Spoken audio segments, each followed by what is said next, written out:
Good evening, everyone. It being 6:15 on Tuesday, May 6, 2025, we're going to begin our third meeting of the Committee of Ways and Means on our budget review. Please begin with a Pledge of Allegiance and remain standing for a moment of silence. I pledge allegiance to the flag of the United States of America and to the republic for which it stands, one nation, under God, indivisible, with liberty and justice for all.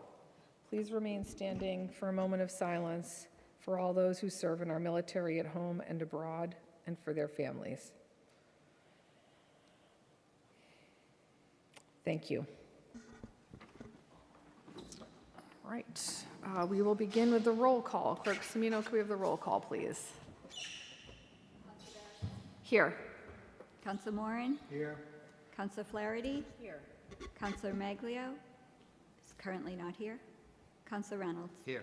Thank you. Thank you very much. Welcome, everyone. This evening, we have no approval of minutes and we have no old business, so we will move into our main event for the evening, which will be reviewing the town clerk and the Blue Hill Regional High School.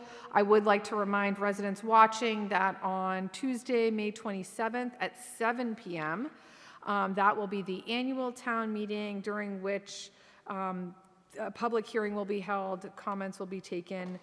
If you have questions on the town budget between now and then, please send email questions or comments to towncouncil@braintreema.gov. And again, thank you to our team at BCAM for televising this for all of our residents. All right, with that, do we have a motion to take off the table Order 25018, 25019, and 25020? Is there a second? Second. All those in favor? Aye. Any opposed? That is unanimous.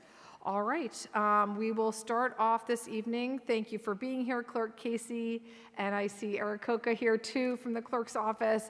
You can take it away, Clerk Casey.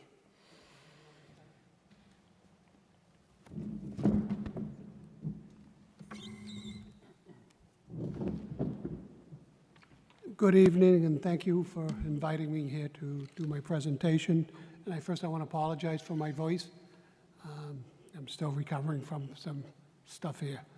But the town clerk's office is staffed by 4 full-time employees and supported throughout the year by the clerk of the council, members of the board of registrars, and during election season by nearly 100 election workers. At this time, I would like to acknowledge my sincere thanks to this group of dedicated workers the days leading up to and after the November 5th, 2024 presidential election during my unexpected absence. The presidential elections are akin to the Winter Olympics. Their collective performance was worthy of a gold medal.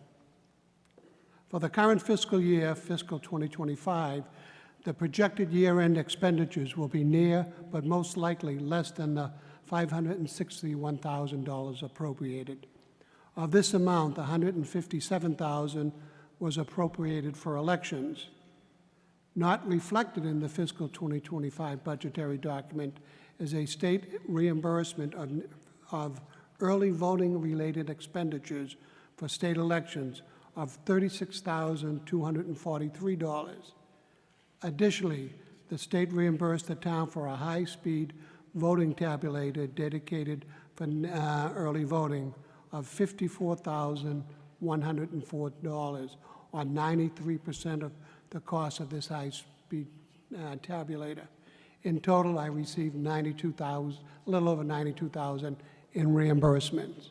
So this essentially is a story with my budgets. I have to budget for expenditures, but things that are related to state matters, we get reimbursed, and that goes back into the general fund.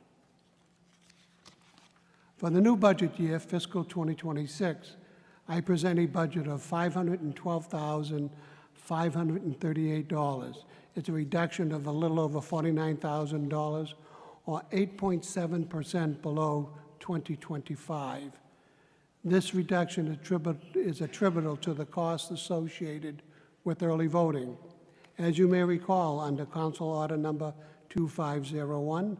Members present unanimously voted to exercise their opt-out provision for early voting by mail for the November 4th, 2025 local general election, while prior to the council vote, members of the Board of Registered voted not to exercise the opt-in provision for early voting in person for the November election.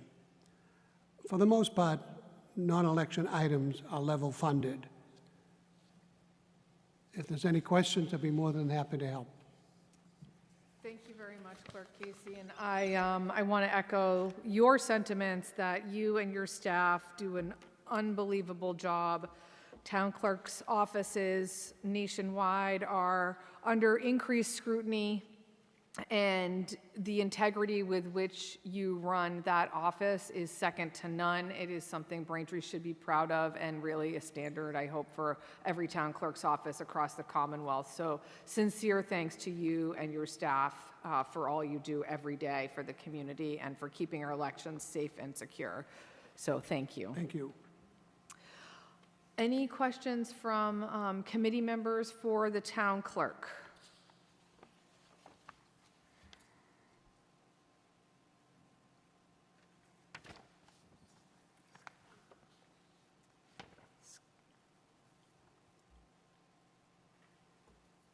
Councilor Reynolds? Not necessarily any questions. I think the way that the budget has been presented in terms of the town clerk's office, I think it reflects also on the efficiency of how the office itself is run. You're pretty much level funded in a lot of areas. I mean, again, you're being asked to do more with less. We're all in that boat, but what would be any concerns that you have coming up in the new year, the new fiscal year, within your budget that perhaps is not existing in your budget right now? Well, one of the big things that concerns me is that unexpected event of the last presidential election. That is the reason why I have Eric here this evening as I train my staff on the various things that the town clerk is responsible for.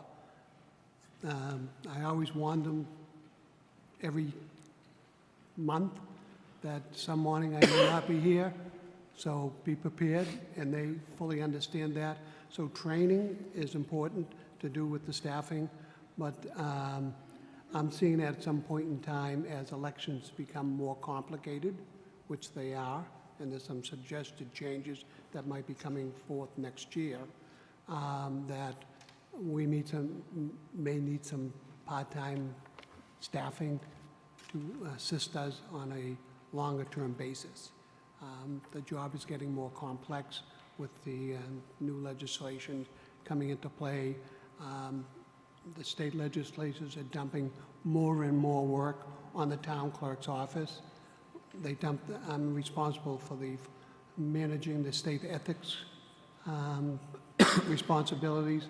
I'm responsible for the FOIA responsibilities, in addition to elections and a host of other things, that there's only so much work that you can place on our existing staff. So I can see maybe in a year or two that we're going to be looking for additional help or additional monies to digitize a lot of our work and help make it more efficient than it already is. I've already digitized a lot of work, and it's to certain applications, but these are applications that I develop myself. I think we need to go into some more high-end areas to help out. Could I ask you, thank you for that answer. So the digitalization, I guess, of records, you being our main record keeper, your office being the main record keeper for the municipality, we run into, it's a problem even in my full-time employment as a member of working one of the executive offices of the state. record retention is very important. And in particular, I think as an added element in the terms of the town clerk, from a risk perspective, meaning that there is a lot of private information, I would assume, too, that have to be, steps need to be taken to ensure that they are enforced and protected. And then space. Space has always been an issue here in Town Hall. The town has gotten innovative at times, and where to find additional space to put physical records, but we don't know if we can depend on these other available spaces as we go forward. So how are you getting around that with the limitations that you've just described in this particular area? Well, let's take space into two segments. The first is election space. All my equipment is stored at 90 Pond Street.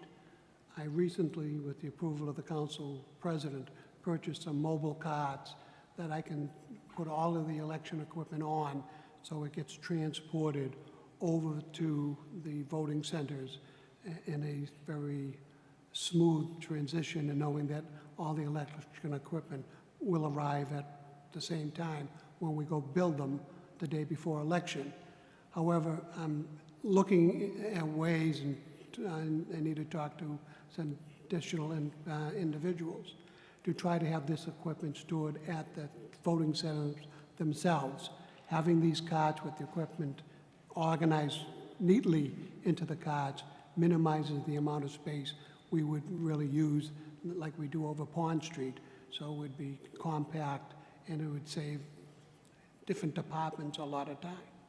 On the records end, I'm pretty packed in the vault.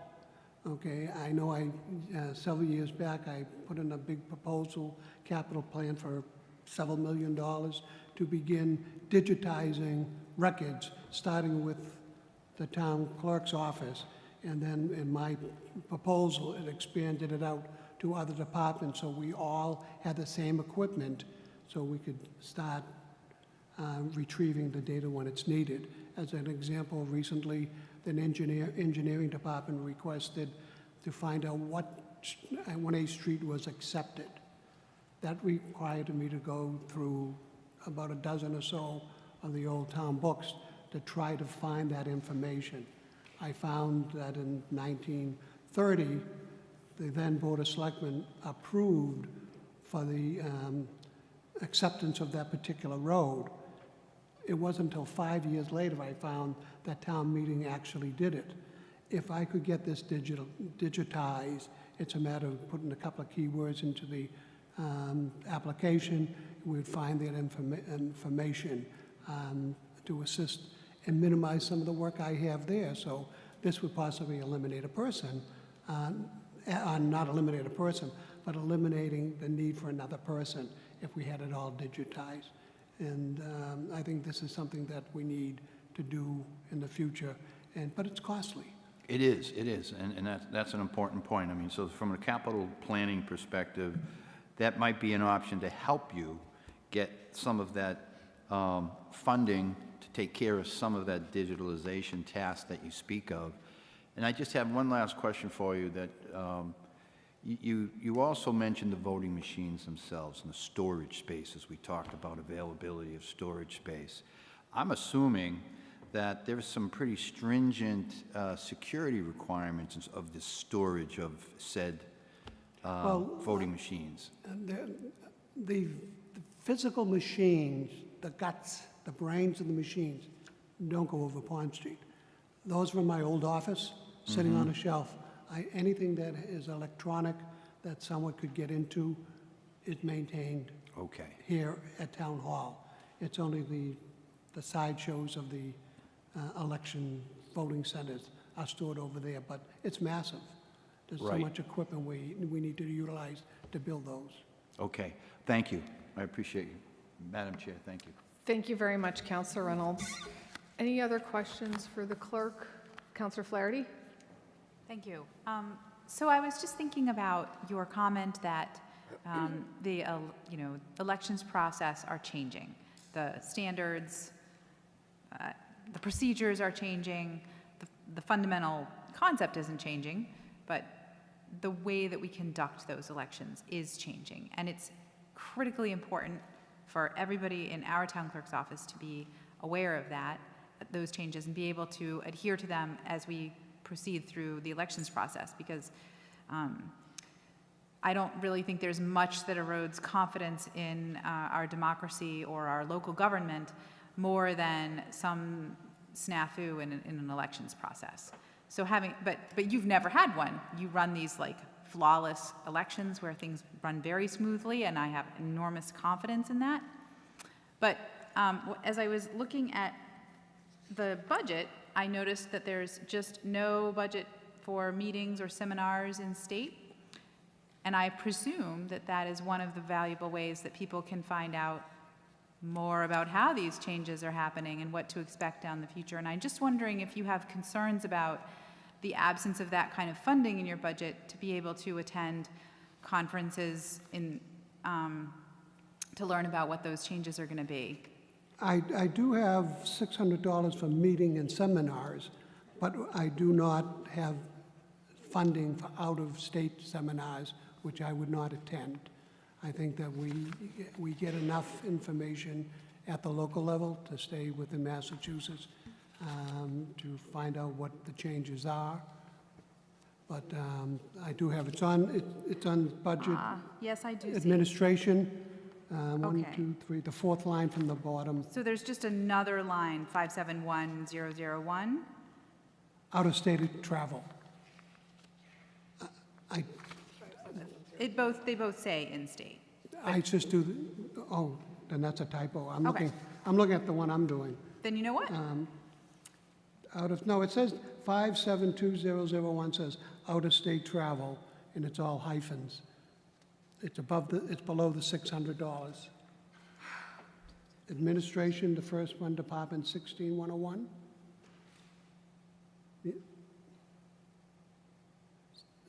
See the row of hyphens? Yeah. Yeah.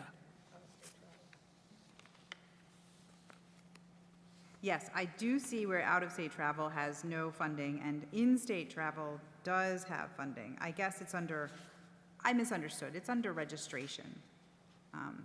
And if you're not concerned about those kinds of seminars, then Yeah, I won't be I do attend the seminars, but as you say, you talked about the equipment. There's an ADA piece of equipment that we have right now, and I know you all get the phone calls for it. It breaks down every election. We test it, it works. We know the first person who shows up, it's going to fail, and it does. I used to have 12. When I switched down to the three voting centers, I had 5. I had 6. One broke. It was more costly to fix the machine. The other two more are failing. But the state has promised us the last 3 years that they're going to be replacing those. The state is quite slow. They don't know whether we're going to pay for it or the state is going to reimburse us for the cost. So these are cost considerations that you all have to do. I'm looking at some of the changes in the state. They're talking about possibly using voter identification cards. I want to make sure that I might have my poll books and the staff trained. So if that's implemented, we have the resources to be expert at it before it's actually the day one of it. And that these are some of the tools that I want to be able to get a hold of and put in place. Now, as I stated, I got 92,000 in state reimbursement. Some of these things will get reimbursed. And I was impressed on that high-speed tabulator I got a 93% reimbursement of that. And that was worth every penny that we paid for it, because it's going to reduce our cost for early voting before election day. well, you run a tight ship, and I appreciate it. And not only do you run a tight ship, but you run a tight ship on a very tight budget. And I'm glad that you feel that you have the resources that you need to be able to keep abreast of the changes as they happen. That's all I have. Thank you. Thank you very much. Anything else for the clerk? Councilor Moran? Thank you, Madam Chair. Just a statement. Jim, I have no questions for this budget because I don't see any problems with this budget. Your activity this year is obviously going to change because of the number of elections is fewer. I want to compliment you in appropriately adjusting your budget for that change in circumstances. I think you fund everything adequately and appropriately. I don't see any excesses in this budget. I think it's very well prepared. I also want to compliment your office and your staff on the number of interactions I have had with them in the past year on a variety of circumstances. They have been unfailingly professional, courteous, and prompt in their responses. I know that in dealing with clerks in other communities, you are a mentor for many others. So I really want to compliment you and your staff on the work that you've done in this budget tonight. So thank you, Madam Chair. Well, thank you. I just want to warn you, next year, I will be before you looking for $50,000 more because we'll have 2 elections versus 1. Yep. Okay? Thank you, Clerk Casey. All right, anything else? I appreciate you both being here tonight, and we know where to find you, but thank you very much for being here. I think with that, we can move on to our second, the second item on tonight's agenda, which is our Blue Hills Regional High School. Thank you so much for the Blue Hills team for joining us tonight. We have Jill Brilhante, I hope I'm saying that right. I'm sorry, please correct me if I'm not. Jill Rossetti and Eric Erskine, who's our Braintree representative. We appreciate you making it down to Braintree this evening, and we're happy to have you. And I believe that all of the committee members should have an electronic copy of this presentation in their inbox. Is that correct, Clerk Semino? Okay, thank you. Oh, fabulous. Would any? Yeah, that'd be great.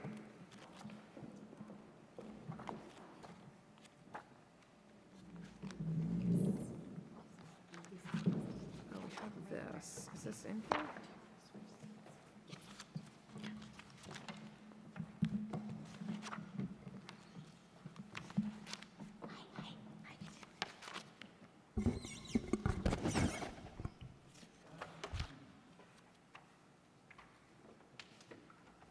Oh, wow, thank you. Okay.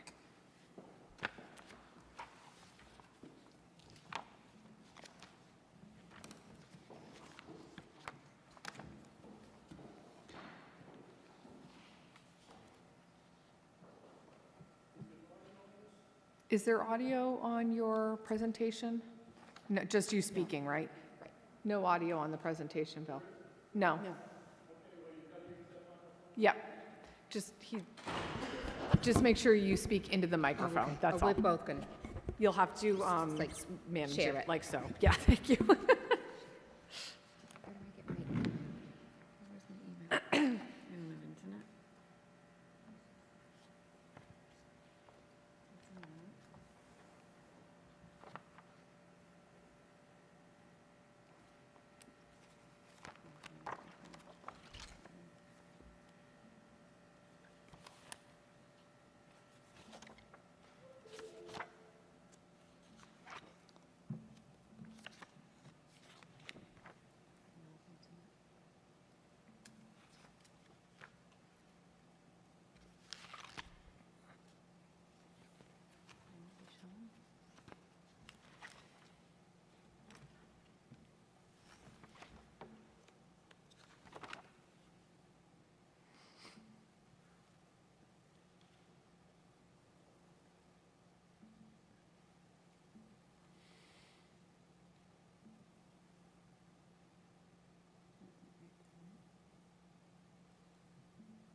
that big enough for everybody, or make it bigger? I think that's fine, and BCAM can zoom in appropriately, so thank you. Okay. Yeah, go right ahead whenever you're ready. Thank you. Good evening, everyone. Thank you for having us. As we begin this budget presentation, our focus remains on striking a balance between two critical priorities: ensuring that our students have the resources and opportunities needed to achieve success in their vocational education while maintaining a fiscally responsible and sustainable budget. We recognize the financial challenges faced by our member communities, each navigating their own budgetary constraints. It's our responsibility to develop a budget that upholds the high standards of our programs while being mindful of the financial commitments required from our stakeholders.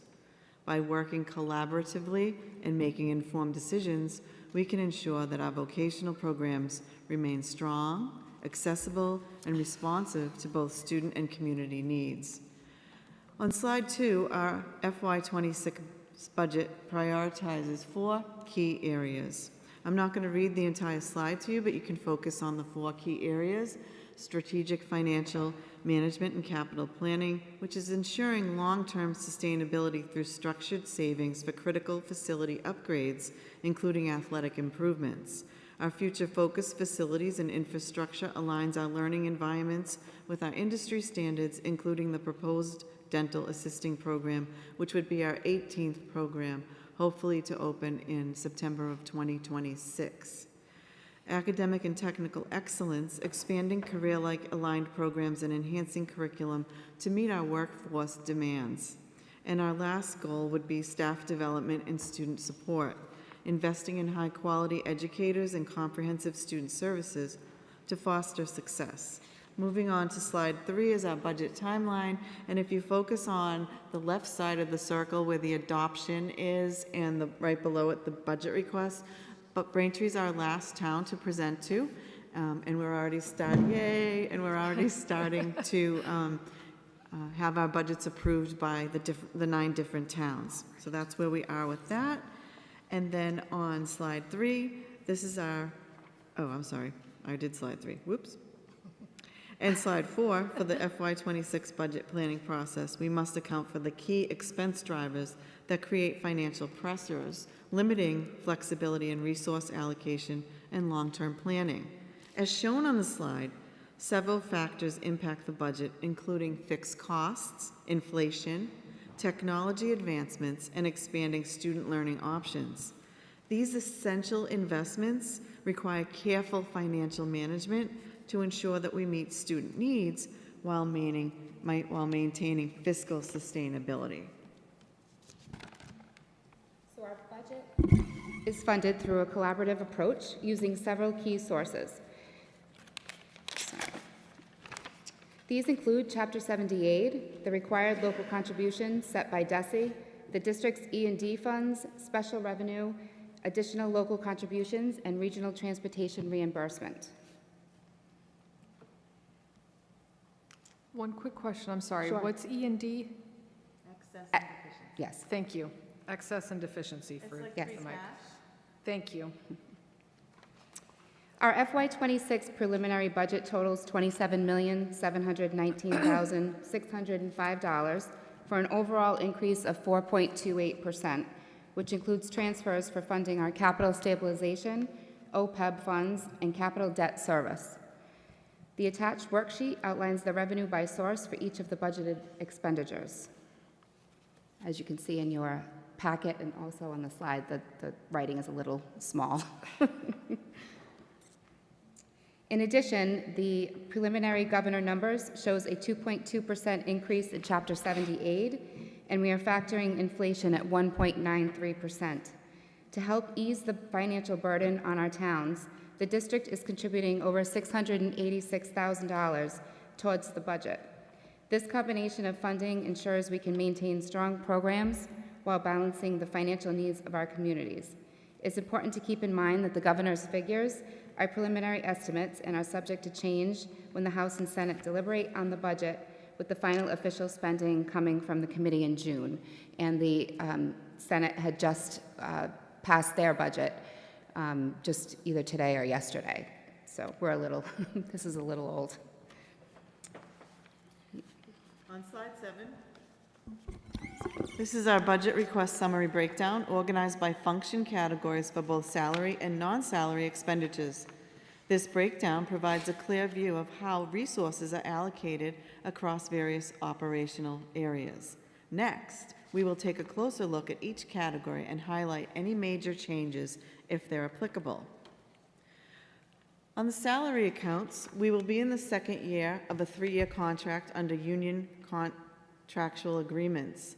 Salaries, wages, and the benefits collectively represent over 73% of the district's total budgeted expenditures.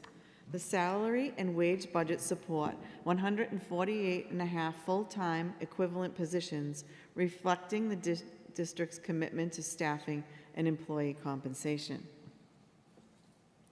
In the 3,000 and 4,000 salary series, there are no major changes. There is an increase due to contractual obligations. On the expense accounts, the district remains attentive to the financial capacity of its 9-member communities, striving to minimize budget growth.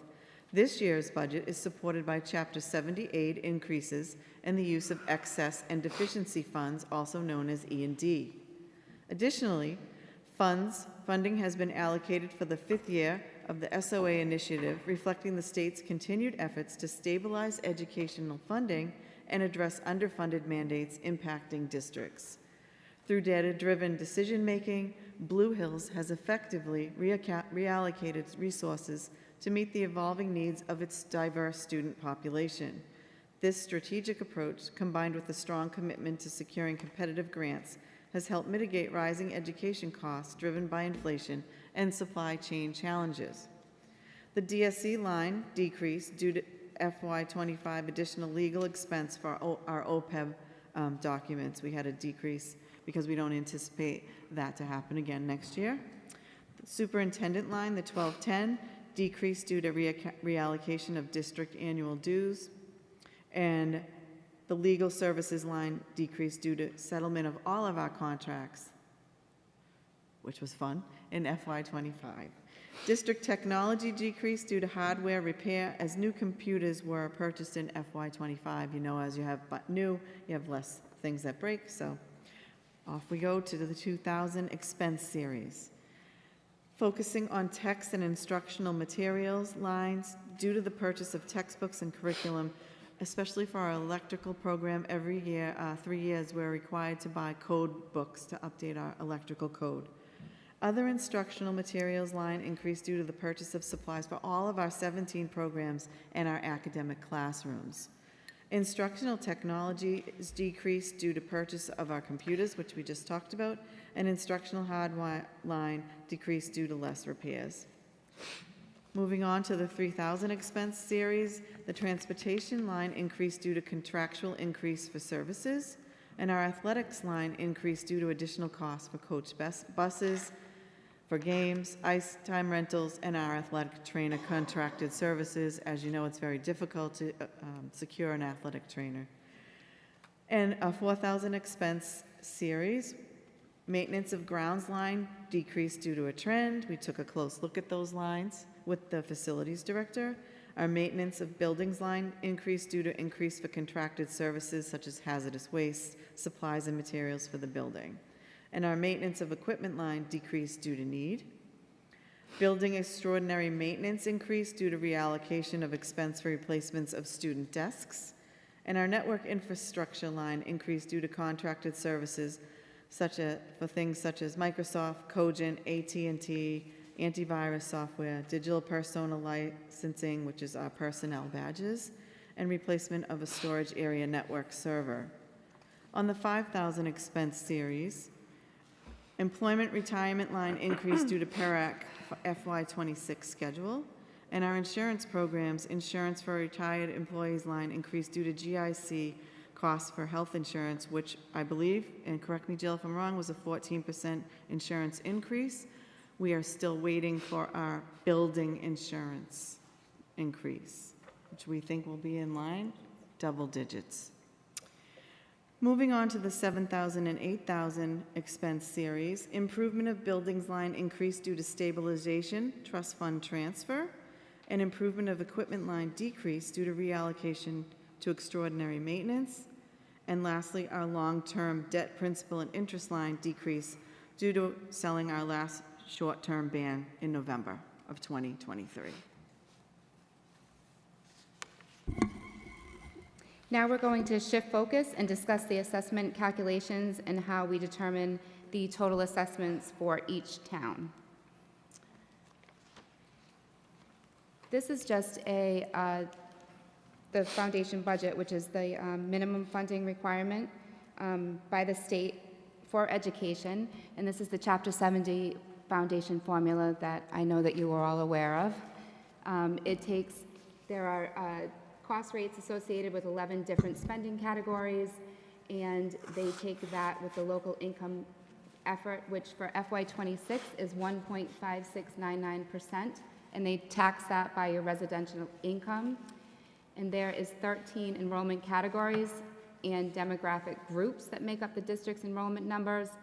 And we take, actually the state takes the local property effort, which is for FY26, 0.3243% of the equalized property valuation of the community, and that becomes your required local contribution.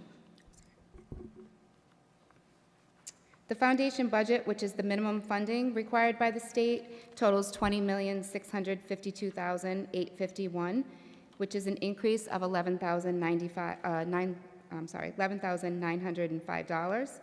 The required district contribution based on the wealth of each town is $13,010,907, which is a decrease of $154,371. The next slide will present the regional district enrollment and contributions for each town, which totals the $13,010,000 mentioned in this Chapter 70 summary. As you can see, Braintree for FY25 had 160 students. FY26 foundation enrollment is 152 with a decrease of 8 students, and your required local contribution is $2,623,680, which is a decrease of $46,727.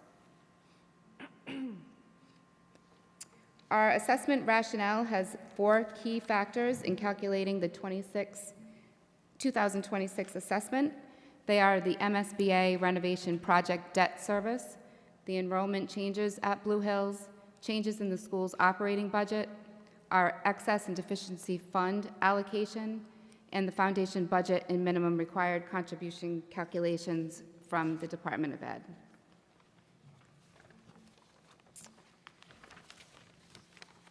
This is a slide of all of our member towns and their assessments.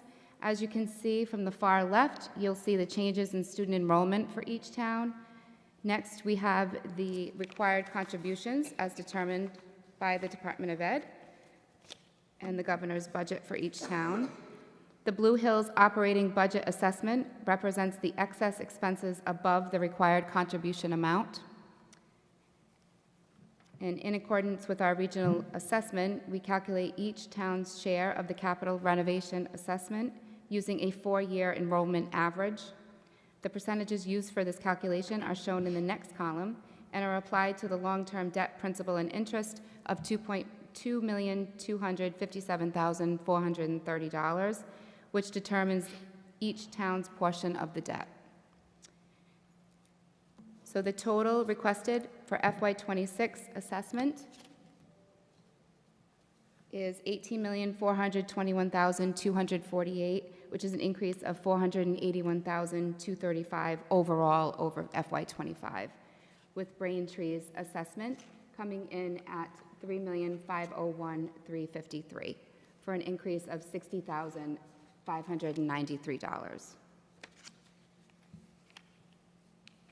This is just some data for Braintree, about a 7-year look at your assessments, change year to year, and the changes in per pupil cost for the last 3 years.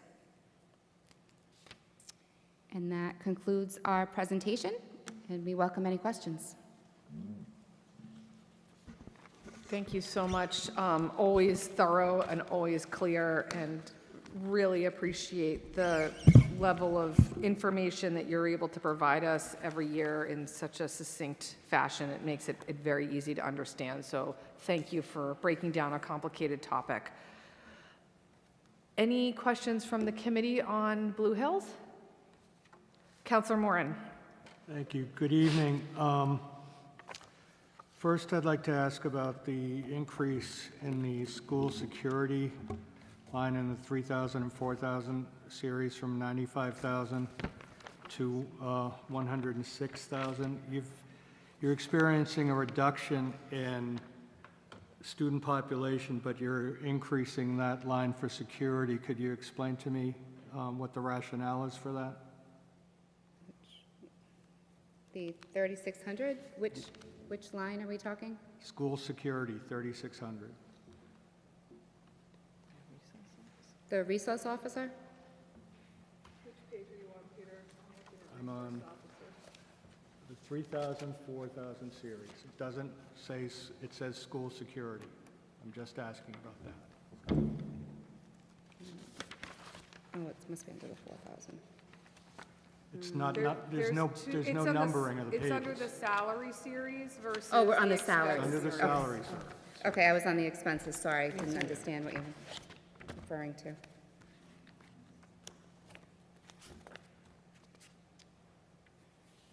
Student services, salaries. That's an 11.5% increase in that line. Where are you? All right.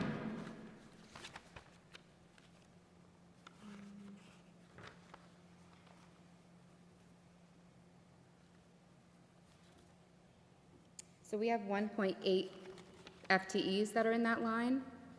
These are our security officers on the weekends and also a security booth operator during the day. Okay, and why is there an 11% increase for 1.8 positions? Oh, well, there was we negotiated, and there was a position for the security booth person that actually they made into a facilities administrative assistant, so that warranted a higher salary. So she moved. Why didn't it move into another category other than security if it's no longer a security function? Because she's still in that booth. So she's still considered security. She just changed to an administrative security personnel. So explain to me, you said that they were taking on an administrative assistance role, correct? In addition to their security booth position. Okay. They warranted a higher salary. We negotiated that when we were in negotiations with the facilities maintenance and custodial contract. Okay, but how can they do two things at once? Isn't that compromising security or compromising the other function that you gave to this position? Use the mic, sorry, you use the mic, thank you. When you come into the main entrance at Blue Hills, there's a vestibule that's protected from the rest of the offices in the main school. The employee sits in the booth. She monitors all the buses coming in and out. She monitors all the traffic coming in and out. She uses the Raptor system to make sure people are not sex offenders and issues badges. She was in a bargaining unit, and the bargaining unit negotiated that she was underpaid for what she was doing. And the committee agreed to that, and that's where that came in. And they also have I think we're confusing it. There's a part-time administrative assistant under 20 hours a week. Facilities, they call him a coordinator.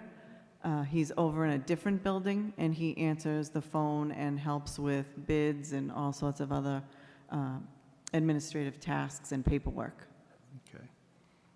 Lower that down help? on that page, there's a district technology increase of 9.3%. Could you explain that? 4,400 is the line. It's on the same page, Salary series. just lower.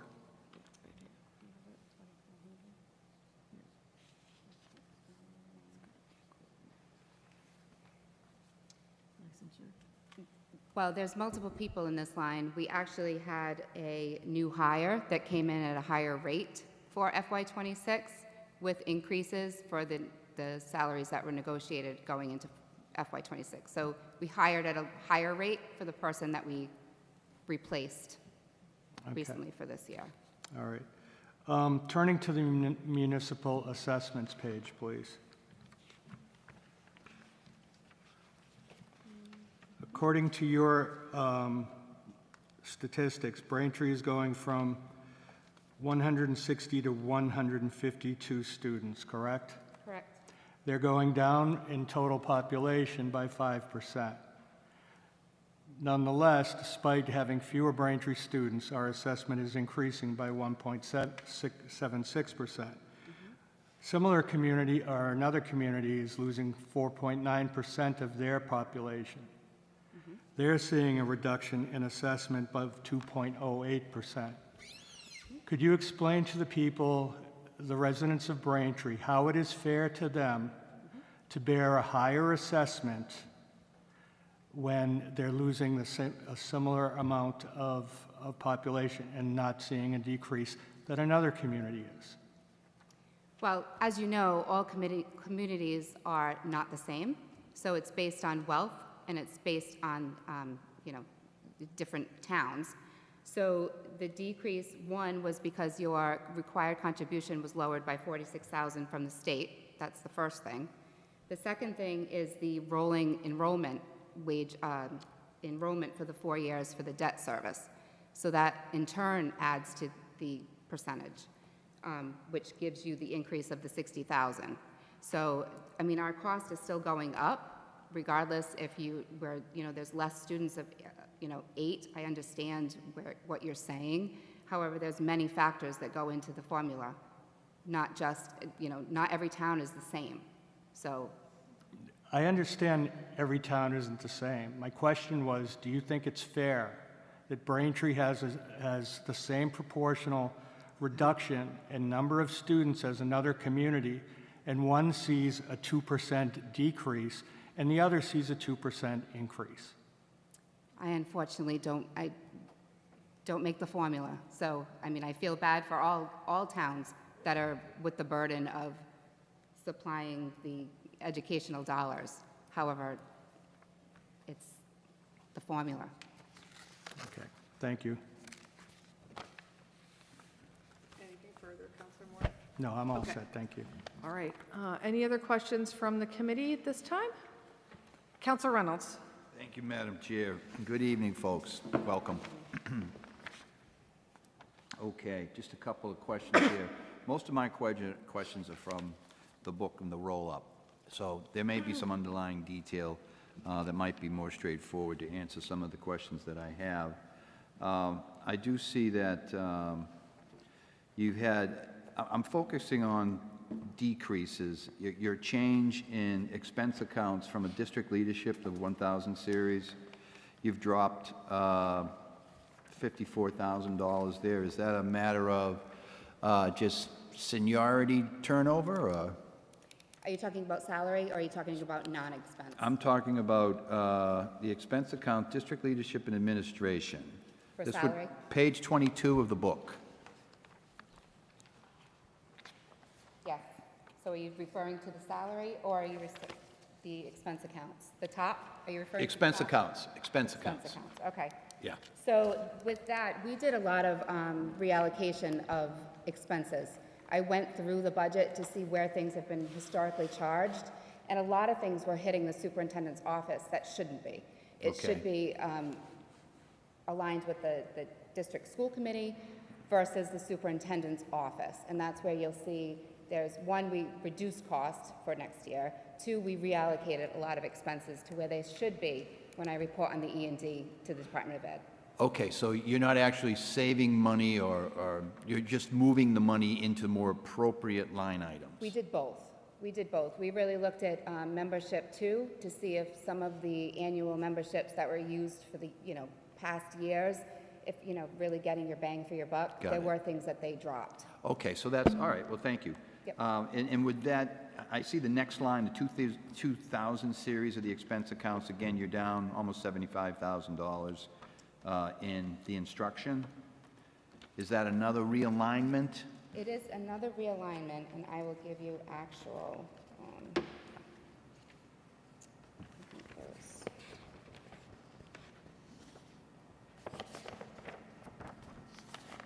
In other words, you haven't, are you decreasing staff?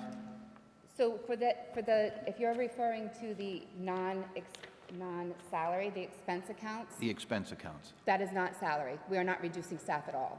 Okay, but what would that, what would the instruction, the decrease in instruction be attributed to? Correct. So it will be,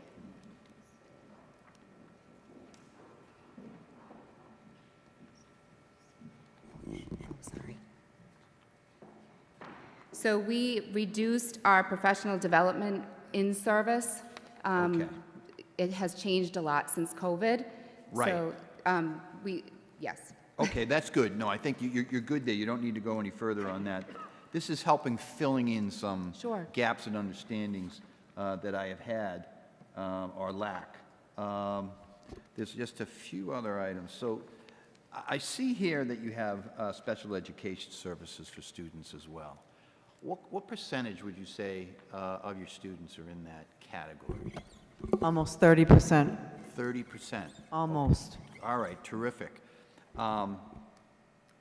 And it leads me to a few other things that, what I know Blue Hills Regional as, I'm in the same era as Mr. Erskine. We went to school together, so. And it had always been known, we traditionally, or I should say, I think it's common that it was known, Blue Hills Regional was known as having a curriculum primarily made up of training students in the building and trades areas. But now, when you look at some of the other concentrations that you offer, they're expanding into the more of the consumer areas of our society, things like cosmetology, culinary arts, design and visual communications, graphic communications, early education, things of that nature. So, do you see yourselves, the number of students that are going on to further and higher education in these concentrations? What kind of a percentage are you seeing of your students that go on to higher level education in their concentrations that they had undertaken with Blue Hills? It's probably about 60%. Most of our students are going on to free community college. It's not necessarily the four-year college anymore. Sure. And many of our students either go out to work through an apprenticeship, or they start a co-op job, and then the co-op employer keeps them on and kind of trains them to be what they need them to be. We still do all the construction trades, and we're building 2 additions on different houses in Norwood and in Dedham. Our cosmetology students, most of them become licensed cosmetologists, so we use a lot of industry-recognized credentials, and students can get them and earn them, and they're recognized nationally and sometimes universally. So, And that pertains to both, I guess, your more traditional trades in building versus your more service, I guess, Correct. consumer-oriented. Correct, and even our culinary arts will earn certifications in ServSafe. Our automotive will earn ASE. So what we're trying to do is work on industry-recognized credentials for all 17 programs. And some of the programs that we have, which you're talking about, maybe the more academic programs like engineering, I call that like pre-engineering, because you're not actually going to be able to get a job in engineering Right. without going to college. Well, no, the reason I'm asking these questions Oh, it's a because great question. it's a great, it's a picture. It's a great picture. You folks are anticipating. You have responded to our societal needs, all right? Where in the workforce are we?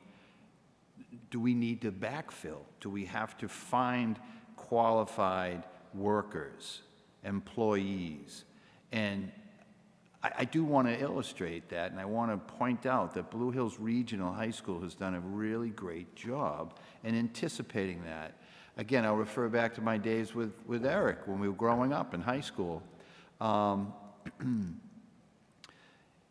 You didn't see lines waiting to get into, queue to get into Blue Hills Regional High School like you see over the last 10 years or longer. And I think that's indicative, too, of our needs in the greater Boston and New England region of what we need. We have a huge housing shortfall. We have a skilled employee shortfall. And, you know, this is a good story of how our educational systems are anticipating that, and they're actually putting programs into play that are feeding into the system that we really, really require. So kudos to Blue Hills Regional on that and the way that you have kind of anticipated that. This is a curiosity question. I saw that you cut your grounds maintenance because of trends. Could you tell me what that has to, what is that? So it's a historical look at expenses over, like, it could be 4 years that I looked at. And then I looked at exactly what they were buying and what they were needing at that time. Things have changed. So that's what I say when I say due to trend.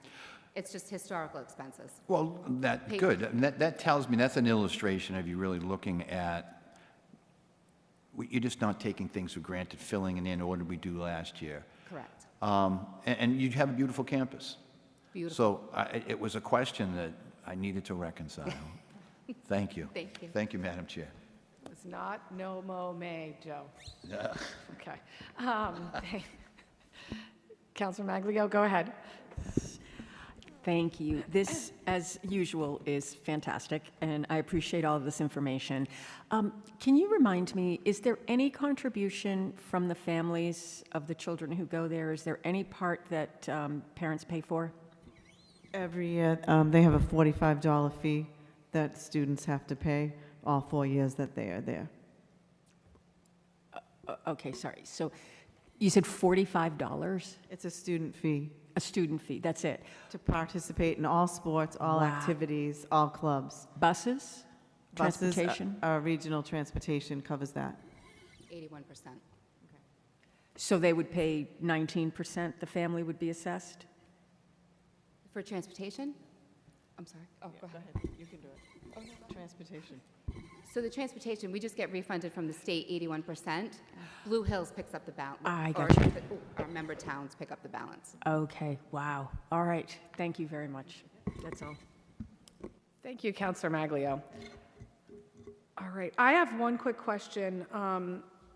I noticed in the municipal assessments, the table, there's a column that reads School to Careers FY26 assessment, and Braintree's is 0. I was curious what that is. Towns can opt in or out of our School to Careers program, and Braintree does not participate in our School to Careers program. I think at one time they may have. I don't know the correct history. I could be wrong, but I'm pretty sure they were in it at one time. And they just don't participate in it. And it's an awesome program. Whose decision is it to opt in or out of that? Is it the school committee or the superintendent's, or whose is that?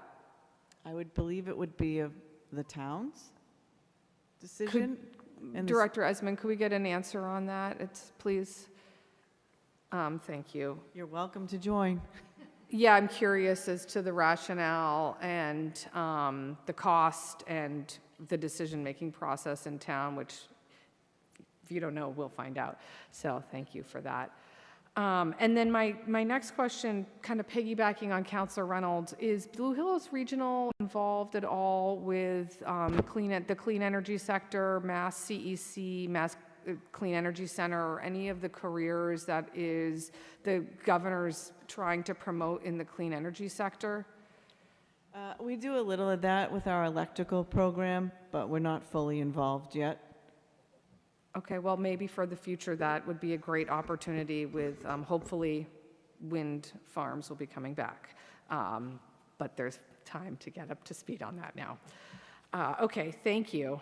Any further questions for Blue Hills? I think we just have one follow-up, and thank you all so much for being here. I want to echo again the sentiments of my colleagues. I know the constituents and residents that I know who are either graduates of Blue Hills or have kids that go there. It is an outstanding resource for our community, and we're so grateful for your stewardship of all the programming and taking good care of our citizens. So thank you. Your citizens are our citizens. Thank you. Well said. All right. Let me find my sheet. I believe that concludes our hearings for this evening, and I have, in this raft of papers, lost my notes. So do we just need a motion to adjourn? A motion to table. Thank you, and I've uncovered my notes. Do we have a motion to table orders 25018, 25019, and 25020 to May 7th? Is there a second? Second. All in favor? Aye. Any opposed? That is unanimous. Again, I want to say thank you so much to BCAM for being here with us every night of the budget hearings. Our budget hearings will begin at 6:15 tomorrow. And with that, do we have a motion to adjourn? So moved. Second? All in favor? Aye. Any opposed? This meeting is adjourned. Thank you.